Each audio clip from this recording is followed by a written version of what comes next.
oluvannyuma lw'ekyo ssente zino ezoogerwako kati ezituumiddwa data money wezisembera mu kibiina.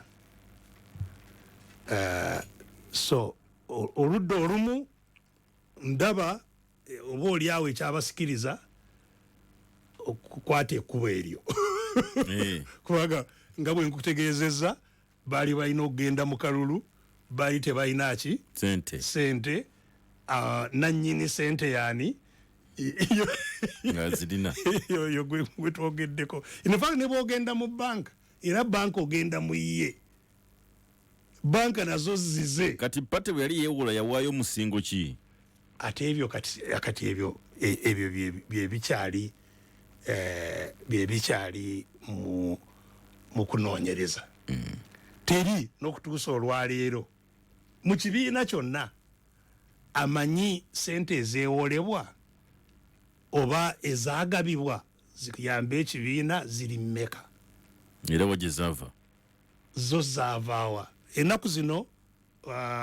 Honorable Nandala Mafaabi yavuddeyo n'agamba nti zaali zize ye ng'omuntu nti ezimu yaziwola kibiina endala yazigabira ekibiina naye zaali zize.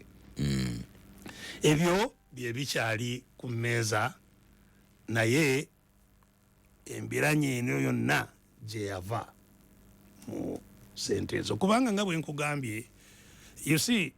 mu bibiina byabufuzi era nakyo mpulidde nga banaffe abamu babyogerako nti osobola okufuna abantu abakola ne Museveni naye nga bawagira opposition ekyo kyo kisoboka. In fact bangi waliwo n'abali mu cabinet naye nga nabo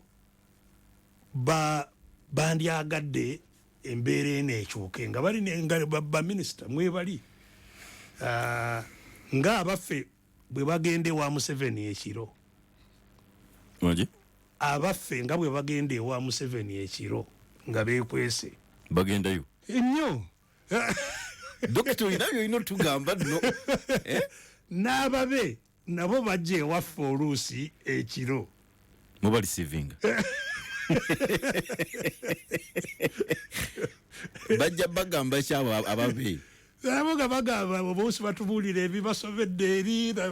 naye ng'ekikulu bagamba mugende mu maaso tebaleetayo kufuluusi ku bikuta bya ssente anti nabo so nabo basobola okukola ki okusapootinga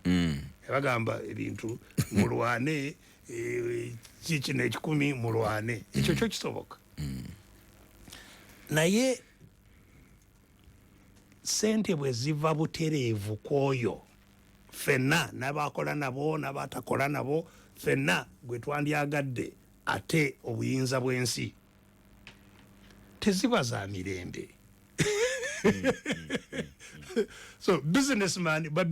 bonna teri businessman ow'amaanyi wano atakolagana ne Museveni taliiwo nga bwe nakugambye bonna ate nannyo abangi kati aba Uganda bo batono nnyo abakyaliwo nti ba businessman abagundivu tewali kumpi tewali n'abano waliwo ka group ako Dr. tulina abasajja mu kibuga bano balina ku ssente bakoze bano bakwagalana simanyi ki abangi ba broka nabo abangi nabo ba broka beeri so n'abava ebweru balina ssente naye nga bonna you see bawangalira mu ggwanga lye balaba ebigenda mu maaso nga batya balina okutya ebintu bino bwe birikyuka naffe tebitutwaliremu so abamu nabo mu mbeera eziba zitambula eri asobola okutwalayo obuwumbi 10 gwe naakuwaako obukadde 100 naawe singa ebintu bitabuka manya nti naye yaliyo naye yalina kyeyakola. So ba businessmen bakola bwe batyo kye bayita hedging bakendeeza ebizibu ebisobola okubatuukako nga wabaddewo enkyukakyuka naye kujja ssente kwoyo awo wewali ekizibu kubanga nga bwe nkugambye ssente ze aziwaayo kulaba nti talumbibwa kulaba nti tanafuizibwa so bwe ziyingira mu ffe yensonga lwaki ziba za bulabe bw'amaanyi era yensonga lwaki tetusobola kuzibwa bulijjo kubanga abamu nga bagamba naye gwofaaki oba ssente zafunika yonna gye zaava kasita zituyambyeko okukola emirimu kibiina kitambula ziri obukadde obusatu bwe nakugambye obwa nomination twanominatinga abantu twakola bino naye onominatinga abaani babo oba babalala you see so nakugambye nti ekibiina ne bwe kitazitwala ssente ajja kuziteeka mu bakandidate butereevu kubanga nabo bazeetaaga so ojja kusanga mu palamenti nti olinayo abantu 3 4 naye nga babe babalira kugwe naye nga babe era kyekiriwo kati owulira nti palamenti simanyi oludda oluvuganya simanyi oludda tewali ludda possibly 70 Dr. Kino oli mukikonfaminga nti tewali opposition era naye yabagamba nti by this time tewajja kuba opposition nga ababala amanyi ani asigaddeyo oyo gwalina okuteekako akazito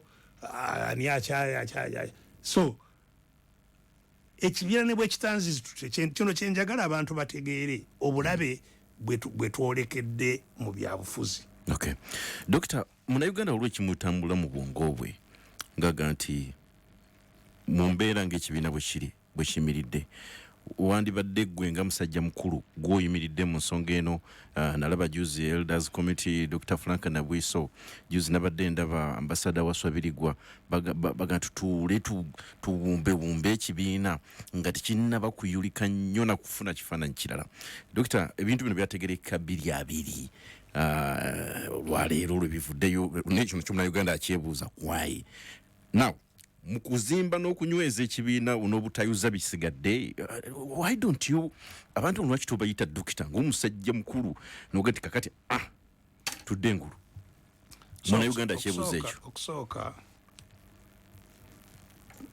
mpozi tewankutte bulungi kyenakugambye titwafuna obutakkaanya ku ngeri ki gye tutambulamu 2011